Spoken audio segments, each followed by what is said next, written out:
So I am in a minute going to turn it over to my colleague Ryan, but I just first want to welcome back our good friend Heather Hwalek, who is moderating the program today with Dr. Maleeka Glover and Alexandria Maloney. Heather is a senior program officer at the Gates Foundation and a former Foreign Service officer.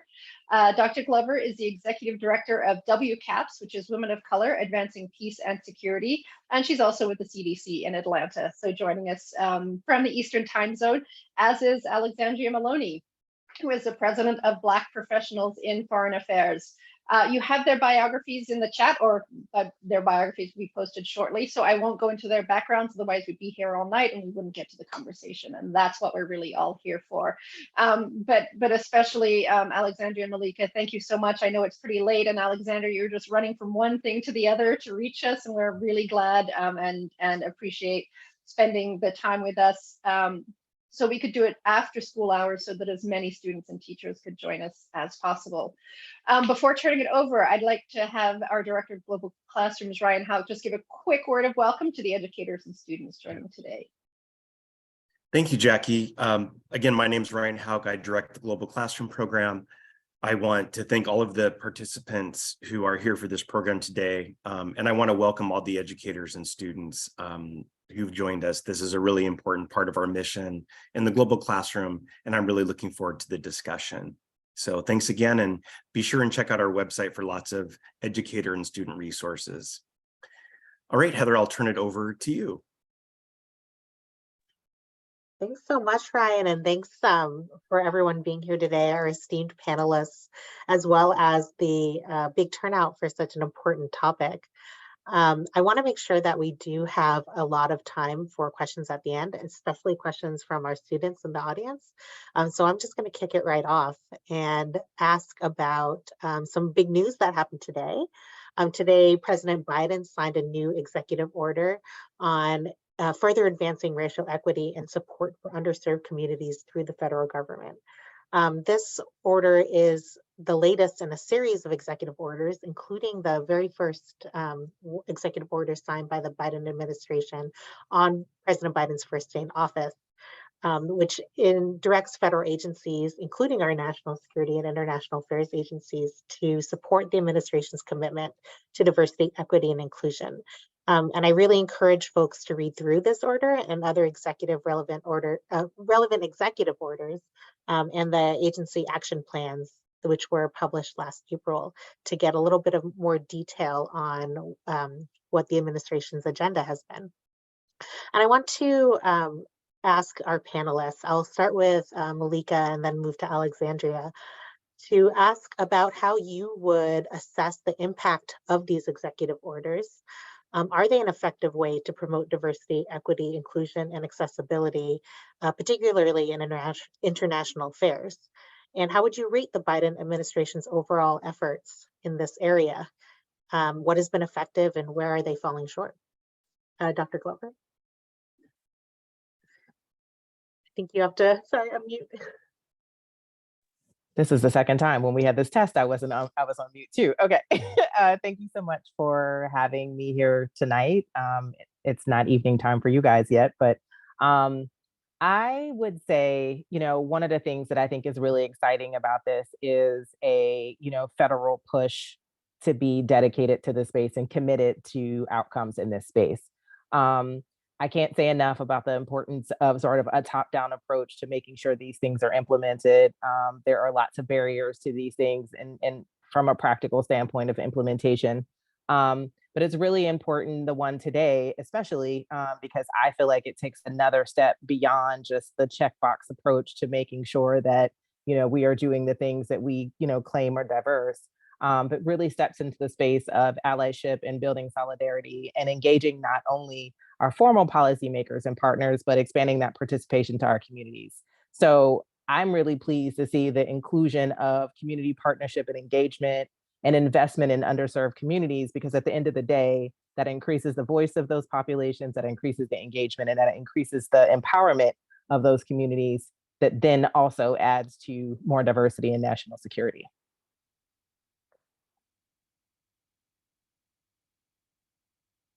Heather, you're on mute. Thank you for returning the favor. Alexandria, if you wouldn't mind coming off mute and sharing your thoughts with us too. Sure. Hello, everyone. First, I'd like to say thank you to the World Council in the Seattle chapter for inviting myself as well as Maleeka here today. It's a timely discussion, and to be in a position such as myself leading a nonprofit, Maleeka, where we're engaging regularly with the administration and with our agency partners. I mean, this to me is a clear indication of action, right? There's talk and then there's action, Heather. And for me, this is an indication of action. And, when it comes to meeting targets, meeting markers, if you will, markers of success, if you will. We don't like to use the word targets. That's by having things in writing where we can assess the growth and where we're trying to go. That's how you can have things, have accountability. And so for me, this executive order is a positive indication of that, as well as other actions that have been taken by the administration, whether that's, establishing a chief diversity officer at state or a number of other, historic appointments that have come to really speak to the values and the importance of diversifying our foreign affairs agencies in the U.S. That's a great note, Alexandra, in terms of specifically diversifying our foreign affairs agencies. How would you assess the current state of diverse representation in those agencies? Would you give it a B, C grade? What do you think? I'll start with Alexandria and then go to Maleeka. Now that's how you put someone on the spot. Look, I don't want to be seen as a mean teacher, so I'm hesitant to say, an explicit grade, but for me, I see the indicators of growth and progress that I haven't seen in past administrations, right? As intentionally as it is now, in my opinion. And so in terms of the action that the Biden administration has been taking, I mean, it's clear to me that it's a priority. Is there room for continuing to work on these issues and continuing to grow in that? Absolutely. And in recent, public forums, if you will. So recently there was a Atlantic Council Black History Month program, public facing, where Ambassador Jean Abercrombie Winstanley and Linda Thomas-Greenfield, our ambassador to the US UN, came and gave a very holistic view of where we are, where we're trying to go, what's holding us from getting there, and why we need to keep carrying that torch forward. And before I go to Maleeka, just to note for the group, if you're following these issues, you know that Ambassador Abercrombie Winstanley is the Chief Diversity Officer at the Department of State, and was a former career Foreign Service officer. So she's definitely someone to look into and read some of her thoughts on these issues as well. Maleeka, how would you assess how well the administration is doing specifically on diverse representation in foreign affairs agencies? Well, so I think we have some time to see how this plays out. I think that from my perspective, it is very clear that both domestic and global issues demand a variety of perspectives. And I think the state of diversity can be assessed in many ways. But I think that what I'm looking for eventually is not just sort of like what I can see, although what you can see is very clearly important.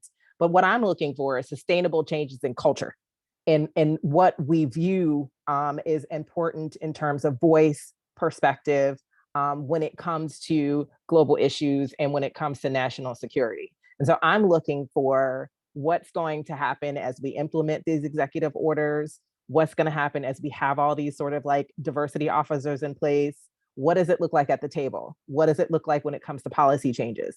And so when I think about sort of like, what the administration is doing, I'm very hopeful and excited about the signing of these executive orders, because like Alexandria said, it's very clear that this administration is making it a priority. But I want to see sustainable cultural changes. I want to see that from the top down, from the leadership of these organizations, that they value our voice and our perspective and what we bring to the table from a cultural standpoint of history, exposure, and all of that. And make sure that we're in a place that leadership can carry this forward in a sustainable fashion. So I will also hold my grade for now until the final. I'll hold it to the final. Great. That's totally fair, and I think the educators and students in this group can appreciate the focus on progress and forward trajectory. So I would like to take a little bit of a step back, because we might have glossed over why this is important in the first place. I would love to hear your best articulation of why diversity in international affairs matters, particularly to the United States, but as a general principle. Maleeka, how about we start with you? Why should we be paying attention to this? Again, I think that, Alexandria just actually referenced an event that happened last week or the week before, and one of the gentlemen that was on the panel made a comment that racism is not sustainable. And it's not sustainable from a national security perspective. And so from a very real point of not having all members of society engaged in security, global security, national security, peace and security, it poses a threat to all of us by not being on the same page and not being able to sort of forge ahead in a united way. So from my perspective, there isn't anything that makes this country stronger than having us all have our voice heard, our perspectives being taken into consideration when we're making policies around national security. And so from my perspective, we're all stronger in voice. And I think it just cultivates a more sustainable and stable country when we are taking into account and consideration all of the voices, all of the culture, all of the perspectives of everyone that this country represents.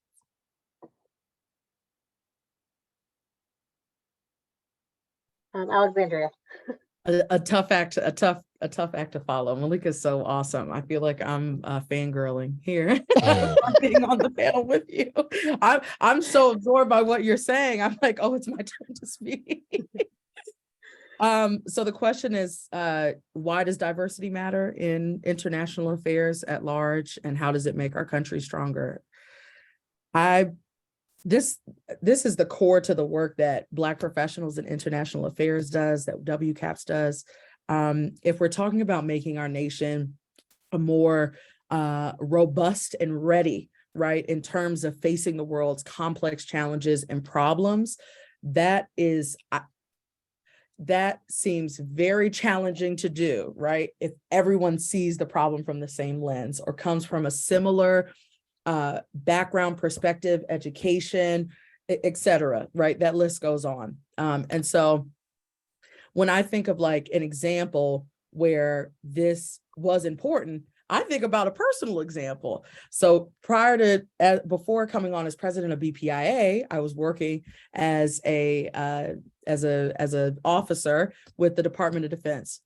And so I was the only one who looked like me on my team, right? Who has had different experiences than most of my other predominantly white and male counterparts had, and was able to, or with a different view or a different lens, was able to catch something that, in short, prevented something very bad from happening, right? And so it's important. I mean, it has daily, very real world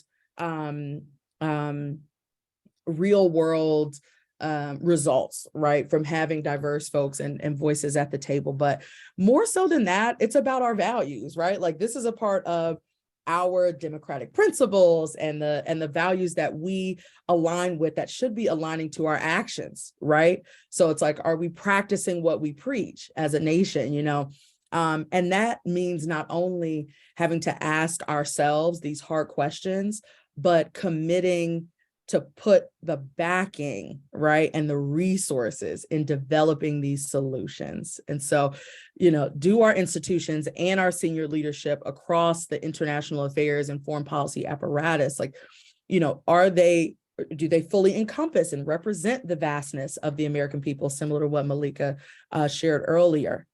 Or is it still dominated by a certain, predominantly white or predominantly male members of our community, right? Or those who may have other backgrounds of advantage, right? Access to education, opportunities, just getting in the room. And so these are the things that I believe all of our leaders across these institutions should be thinking about, not just leaders of color, not just folks of diverse or underrepresented background, right? Because it's something that will affect our entire nation, and has been and will continue to, if we do not all, as a community of leaders, come together in understanding how we can address these things in our spheres of influence. Okay. So a couple more questions before we move to audience. Just as a reminder, please feel free to raise your hand or use the Q&A function if you have a question. One thing I would like to talk about is specific initiatives, policies, or ways to change the workplace that can better facilitate not only diversity, but inclusion in our international, for example, in international affairs agencies, but broadly as well. For example, I think this might be in my official bio right now, but I am on maternity leave. And this is a privilege that I have through my workplace that was only recently extended formally to many of our foreign affairs agencies. And economic research shows that extended maternity leave policies can significantly increase the ability for women to participate in the workforce. And for me, it's probably no accident that I work at an organization that's about 3/4 women, and not only in junior roles, which sometimes we see at organizations, but in senior roles as well. So I'd like to ask Alexandria and then Maleeka, if you could highlight just one example of a policy or something that an organization can change that you think would directly result in an increase of diversity, representation, or inclusion in the areas where it matters. Absolutely. So in the course that I teach as a visiting lecturer at Cornell, Diversity and Personnel Management, this is exactly where we get down to the core, right? What do healthy behaviors look like for an organization? So for the educators on the line, or those who are, in leadership or seeking the leadership, positions in our foreign affairs agencies, the first thing that I find, I'll just say a few items. I know you said one, I'll just put a few, Heather. But the first thing is opportunities for if we look at our organizations like communities, right? We'll always have a large community the community at large, right?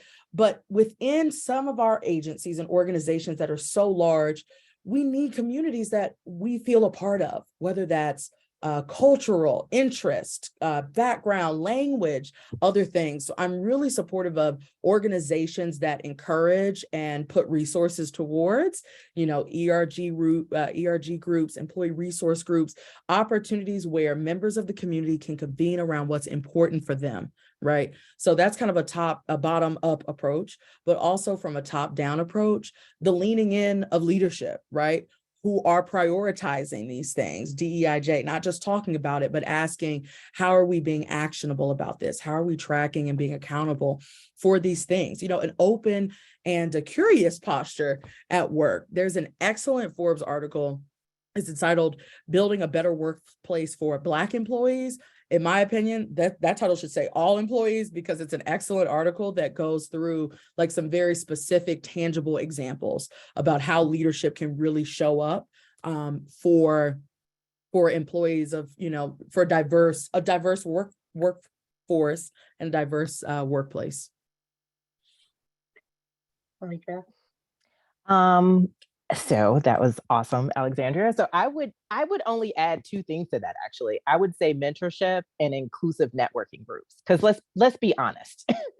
Many of us get to where we are because of who we know, And if you have a whole population of people who don't know those people that are going to get you to where you need to be and to be at the table to have these conversations, to be the diversity, to impact diversity, to be the woman who goes to leadership and says, hey, you know, you don't really have a good policy for women when it's time for them to have kids, which means that you clearly don't think that families are important here. So in order to get to that space, it can't just be sort of like the select group of people who don't know the big wigs, who don't know the people in the C-suite, and so never get to be heard because they're lower on the totem pole or not even in the room. So I would say that mentorship, being around other persons that are in the spaces, who can give them tips on, you know, how to sort of navigate certain situations, what things are important to focus on and what things aren't.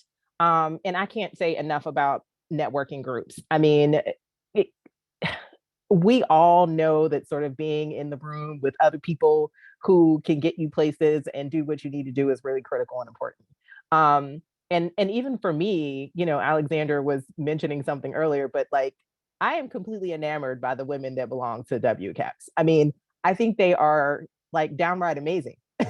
And so for me, I feel like I'm constantly networking with them, and they are my mentors too. And so for us to be able to be in a space where we have others that look like us, that are other persons of color, that come from other cultural backgrounds and bring just like a variety of perspectives, being able to sort of get together with them and have conversations about, okay, so what did you hear in that meeting? This is what I'm experiencing when I'm trying to, you know, get jobs in these particular spaces. And here's my perspective of national security, and what's your definition of national security and things like that. And having conversations about intersectionality, because that's a real thing.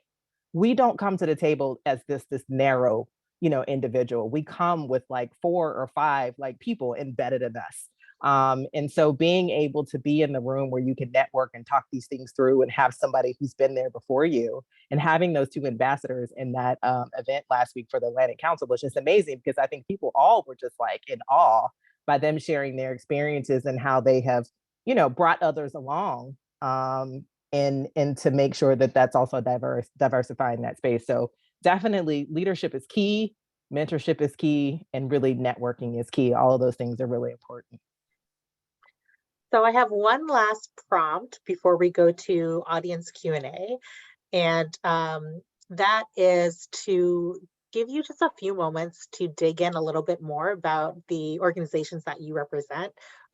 It's in your bios, and it's something that, you know, we've made mention to, but both of you have done so much incredible work to help others out, to help, for example, people from underrepresented communities get their footing in the international affairs world. And I just wanted to make sure we don't close this webinar before highlighting the amazing work that you and your organizations do. So Maleeka, could you say a few words about WCAPS, and then Alexandria a little bit about BPIA, and then we'll move to some audience questions. Sure. Thanks for asking that. I love talking about WCAPS. Actually, I wasn't sure if I was going to be allowed to on this call, so I'm glad you asked. So again, you know, our whole thing at WCAPS is sort of global issues demand a variety of perspectives. And so WCAPS is here to create a platform that's devoted to women of color, that cultivates a really strong voice and network for its members, and encourage dialogue and strategies to engage in policy discussions on an international scale, and perspectives that incorporate national security and what that means to all Americans. And so through our dedication to mentorship and partnership and our passion for changing the global community landscape, we really are dedicated and committed to achieving our vision and advancing the leadership and professional development of women of color in the fields of international peace, security, and conflict transformation.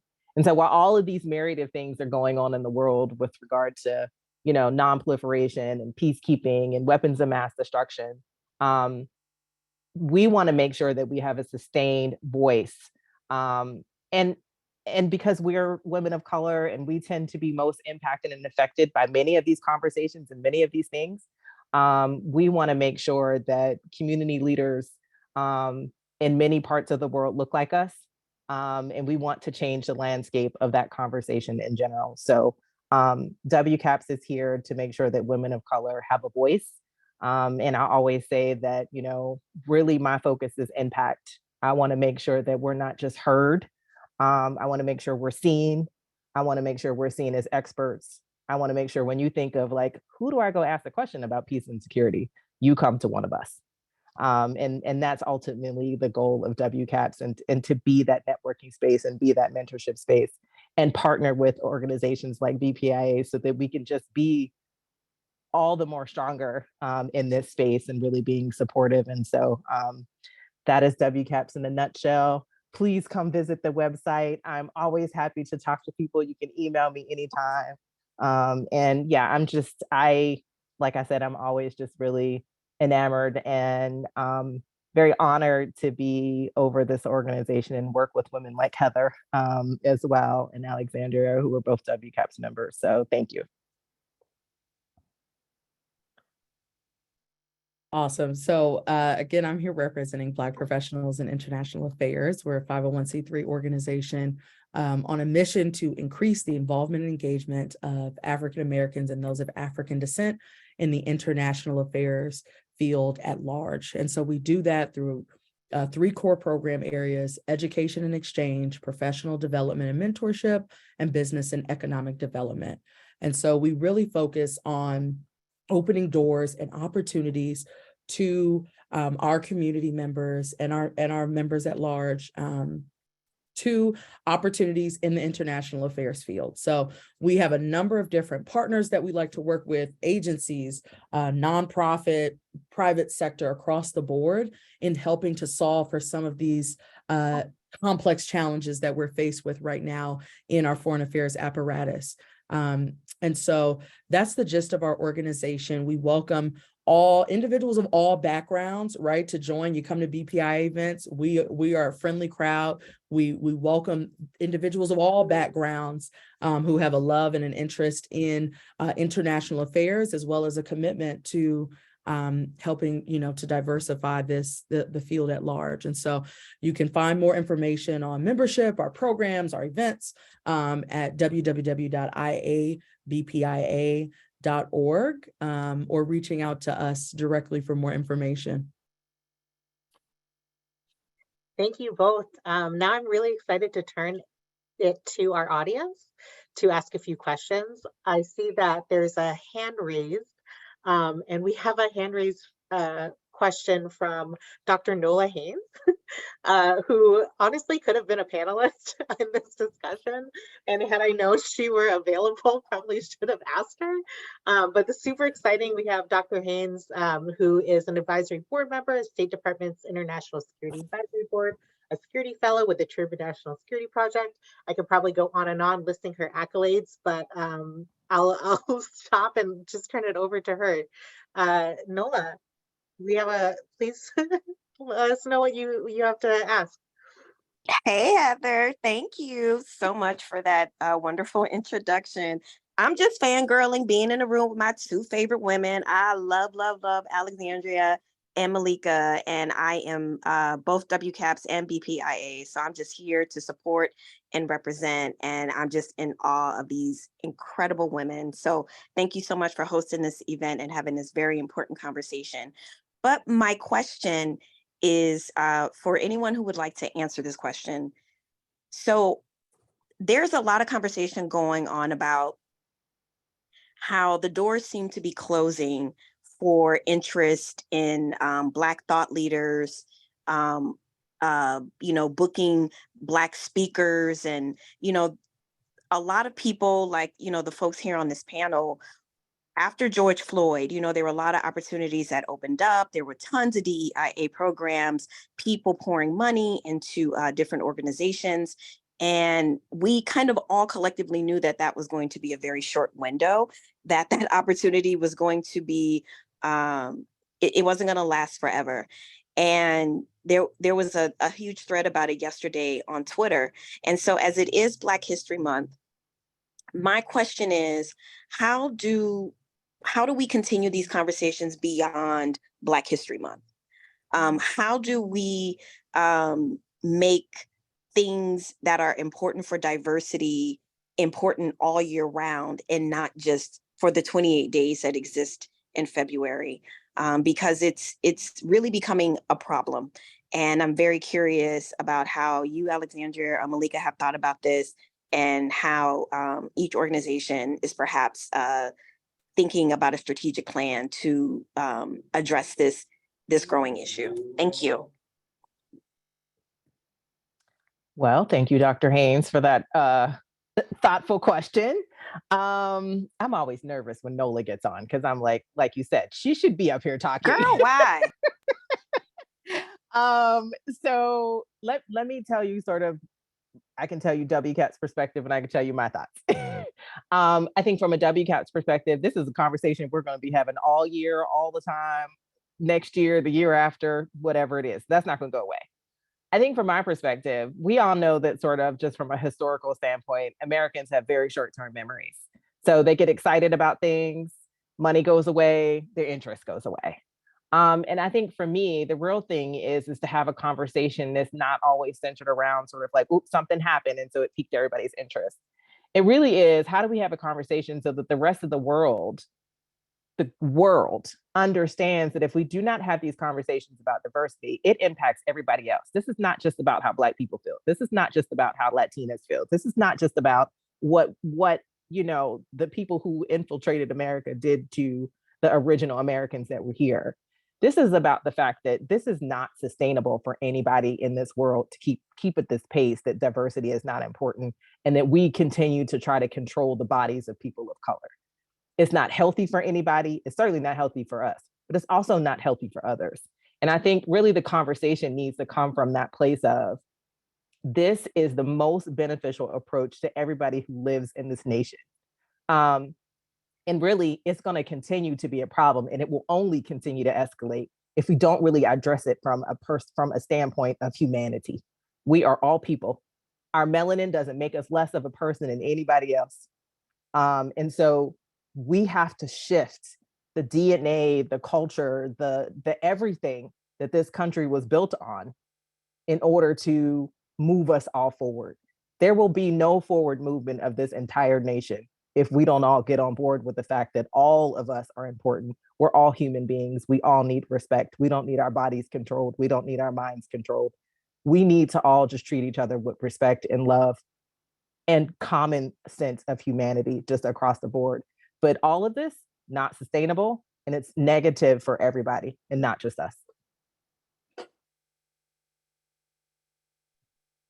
The funny thing to me is that Dr. Haynes, you are helping to resolve these issues as well. So shout out to you and the work that you're doing, particularly in the academia space, right? From the educational lens, how are we thinking and looking at these issues and these broad, complex issues. And in my opinion, until the IR community, until the international relations community, right, starts shaping conversations and thought around the international system that accounts for these different nuances and realities, right? So whether that's cultural, ethnic, or otherwise, and adequately addressing these cultural differences, right? Unconscious bias outside of our personal lens or a US-centered lens, if you will, like we will continue to see racialized concepts of great power competition, okay? And so I see here in the chat, right, for example, there's a question here that's like, how does this conversation, how is this relevant to foreign policy? What am I missing? And I thank you for having the bravery to ask that question, because at the end of the day, these are conversations that we need to be having when we have the emotional capacity or the, personal capacity to do that and feel comfortable doing so. But it makes me reflect on the importance of exactly why we need more diverse voices in this space. Because I'm working under an assumption sometimes, even my own bias, my own unconscious bias, that someone or folks may see the world from my lens, right? Like, why doesn't this make sense to someone else who we just might not have the same lens? And so the importance of spaces like these and discussions like these, to have these discussions just as we would any other foreign policy topic. This is a core and a fundamental piece of the future of our international affairs and foreign affairs field and the system at large. So thank you so much, Dr. Haynes, for asking that. I could keep going on, but I'll stop there. There's other questions in the chat. Yeah, and thanks for raising one of these questions too, Alexandria. That's in the Q&A box right now about what this means for foreign policy and why really it's important. And I think it's related a little bit to another question that's in there right now, which is how do we explain its importance to constituencies in the United States that maybe don't inherently think that DEI is an important effort, or maybe don't inherently understand its value because maybe it's communities that are white or non college educated, who are in political groups that find a sort of grievance narrative in promoting diversity or historically underrepresented communities to positions of leadership. I will step in not just as a moderator, but from my perspective in the foreign affairs agencies. I know that Dr. Glover has a long history in public and global health, and Alexandria, you have a defense and national security background as well. But from the perspective of the State Department and foreign policy, I was a foreign service officer who represented the United States across the world. And what we need to do to build international partnerships is really understand the communities that we're engaging with abroad, and understand the communities that we're representing as American diplomats. And I think that the more diversity we have in, for example, the State Department and the Foreign Service specifically, the better we can really understand those communities, both abroad and in the US, and further the international security and foreign policy goals that we have with other countries. Alexandra, you talked about being, the only one in the room in some of your experiences. I've been there too. I think a lot of us have, and some knowing nods, right? And being able to provide a perspective that others hadn't considered before to get to a better policy or a better way of implementing that policy. And I think the importance of our connections globally and our connections to our communities domestically is something that, as Maleeka was saying, it's dangerous to let that slide. And it's been sliding for a little bit too long. So that's just an example from my background that I think hopefully helps answer the question of why it's important. And that's one way I would try to articulate it to communities in the United States or domestic constituencies that don't, that might need a little bit more explanation. I don't know if Maleeka or Alexandra, you have anything to add to that from your background and perspective. Yeah, I think I have two examples. I have a sort of very practical, sort of nuclear example. So let's think about we were talking about sort of what was done to some of the smaller islands, like the Pacific Islands, when it comes to nuclear testing and things like that. So would that have happened? Would we have destroyed some of these islands that have majority of people of color on them if they were in the room when there were conversations being had about how we dispose of nuclear weapon materials and where we do testing? Probably not. There might have been a different conversation and a different course of action. So that's one conversation. I think the other thing is sort of, you were saying about a public health perspective. I think, sometimes public health is like, oh, we're here to help.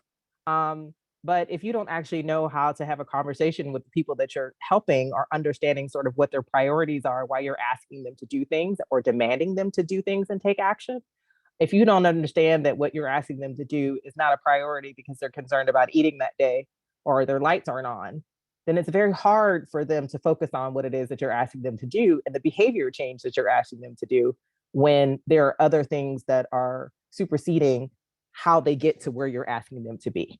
And so I think that from those two perspectives, and those two examples, you have to understand the impact of your decision-making on people that aren't in the room.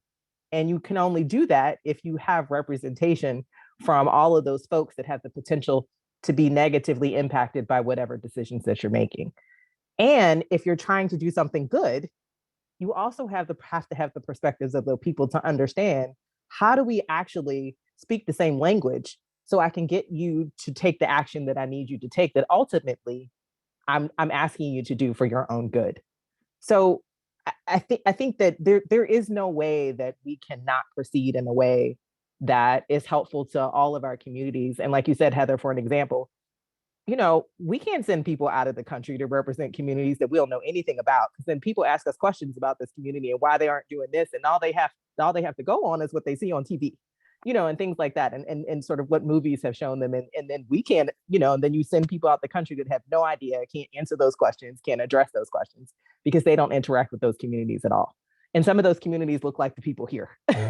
And so you really need to ensure that you have those people sitting at the table. They don't always have to be the ones going, but you need to have those people sitting at the table so that you can have a really engaging conversation about, what is it that I'm missing here in terms of being able to make this connection with this other group, for example, that is creating a barrier for us to take action and really sort of having forward movement progress.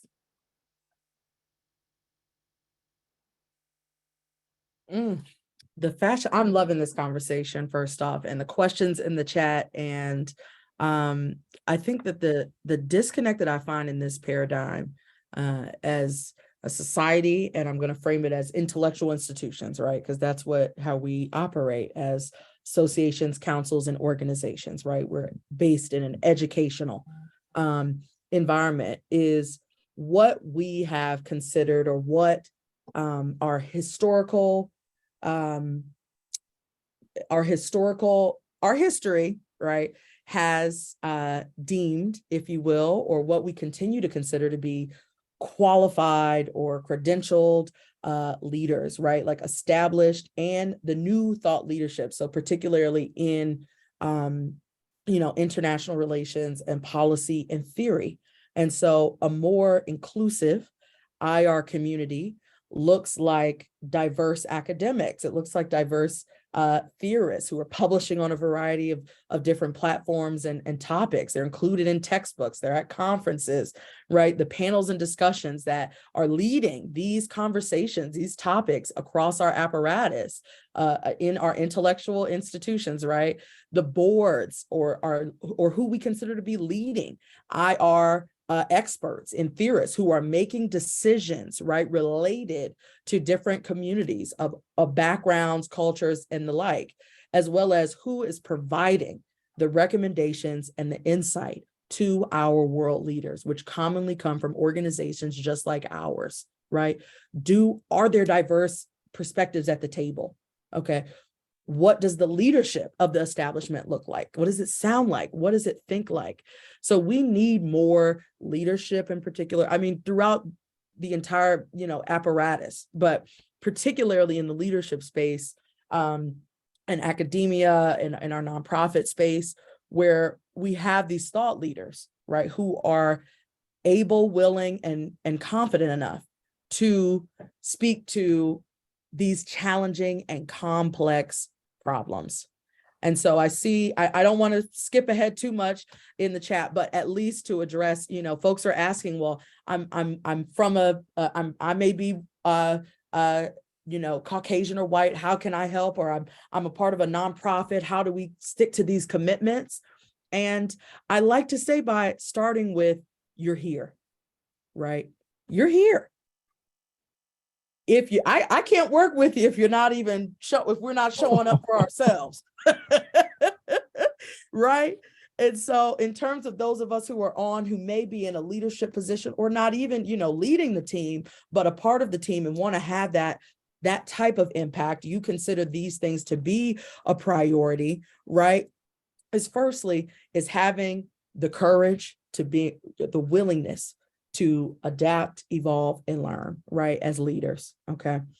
I love to give this example of one of my, I'm gonna shout him out. One of my program director for my MPA at Cornell, Tom O'Toole, who is a Caucasian man.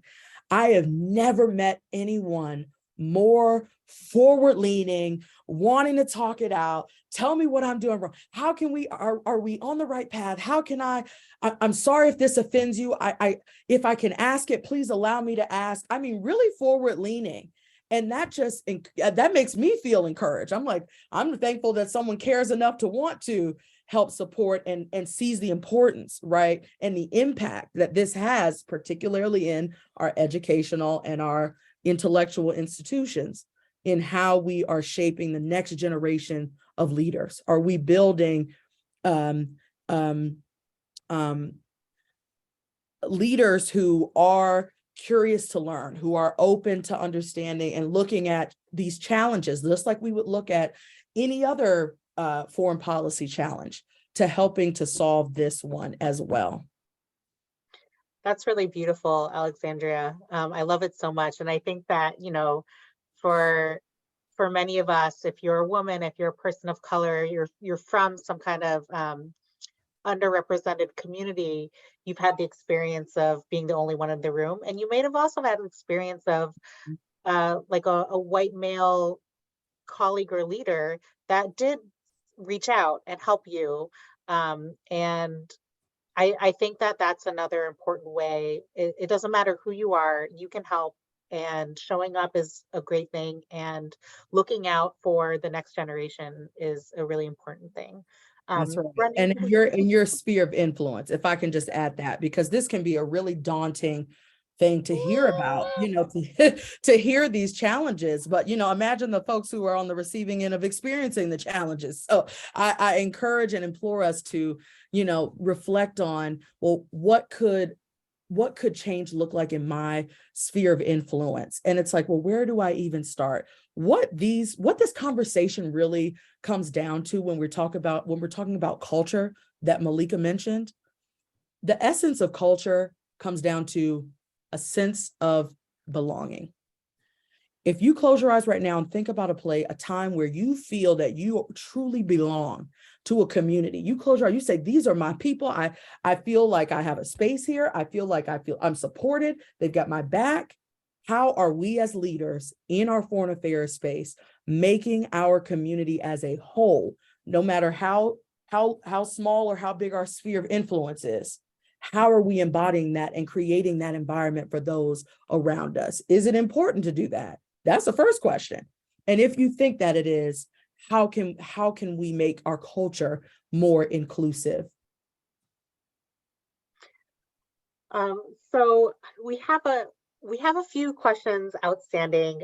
Thanks, Alexandria, for taking a look at some of the written ones and trying to incorporate them into your answers. We have one hand raised from Aparupa Sengupta, who is a senior program officer with a nuclear threat initiative.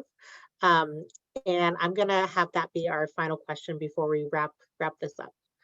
So go ahead, Aparupa.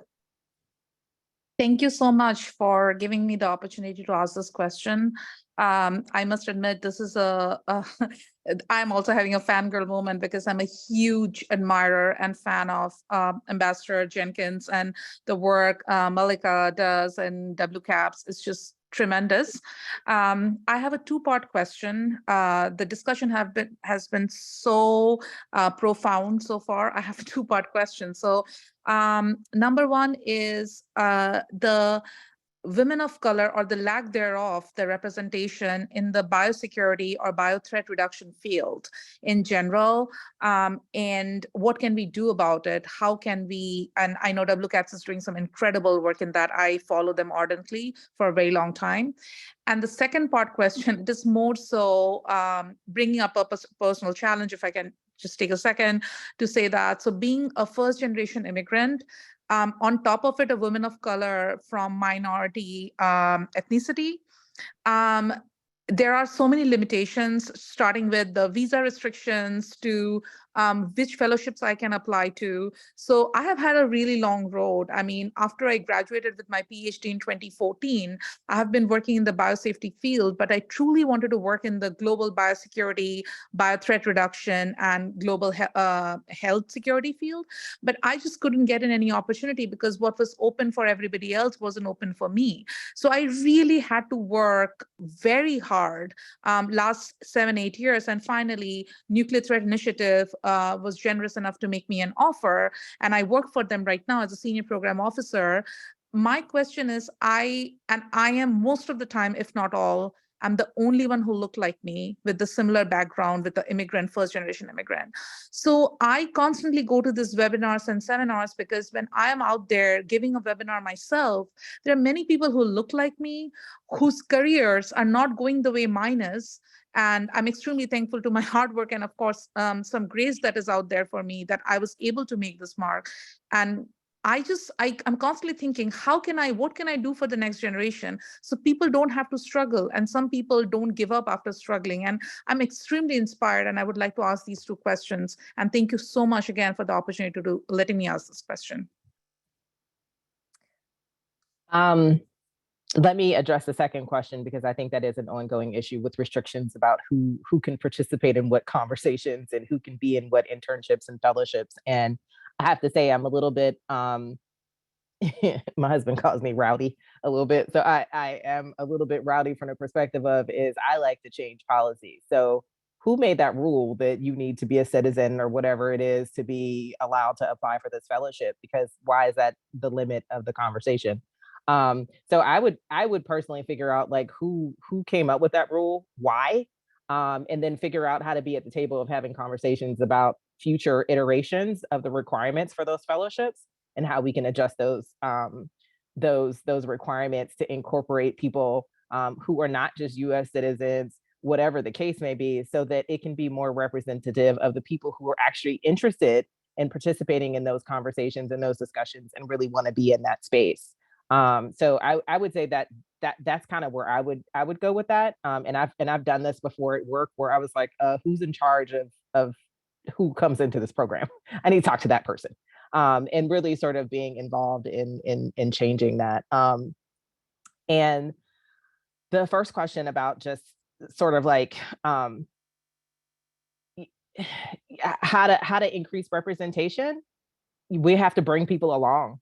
And it's not even just women of color, but it's also, there's a lot of age issues too. So you've got a lot of older people who have been in this space for a really long time and they don't want to give up their seat. And so, like, for example, one of the things that I try to make sure I do is with this whole impact thing is I want them to see you as the expert. If you have a question about biosecurity, come talk to me. I am the person you should ask. I've written things, I have published. So that's a space that I want to increase for women of color too, so that your voice is out there in the same space as the rest of the traditional experts that have been out there for years and oftentimes don't want to move over and make space for the next generation, the next voices, the women of color who also have lots to say and very important things to say about this space and bring just as much expertise to the table as they have accrued over their many years of being in those spaces. So those are the two responses I would give to your question. And I also want to address Tom's question about him being an old white guy and sort of the issue with sort of middle uneducated white America, ethnic antagonism. It is fear mongering. And we sort of have to get out of that too. Because the whole definition of DEI is not how can Black people and people of color replace white people. That's not the goal. The goal is how can we all sit at the table together? That's the goal. And so I agree with you. I think that is a problem that needs to be addressed, but I think it's an intentional problem so that we don't continue to move forward in this space. I just wanted to throw that out there. I'm sorry. Yeah, I'll just let Maleeka have that one. She said all there is to say. Thank you so much. Thank you. We're just a couple minutes over time, but I'm sure we could have continued this conversation for a lot longer. Thank you so much, Alexandria and Maleeka. You two are really amazing. This is one of the many, many things that you do to advance this important work. And we're so privileged to have you speak to us here in the Seattle World Affairs Council. And thank you so much to our host, Seattle World Affairs Council and Global Classrooms. I'm really glad that they've been doing a lot of work to increase also diversity and equity in their programs. So we really appreciate that and appreciate the audience for being here today. Please go out and act in the world if you think this is important. So appreciate everyone and hope we can talk more about these issues. Thank you again. Take care, everyone. Bye. Thanks. Bye, everyone.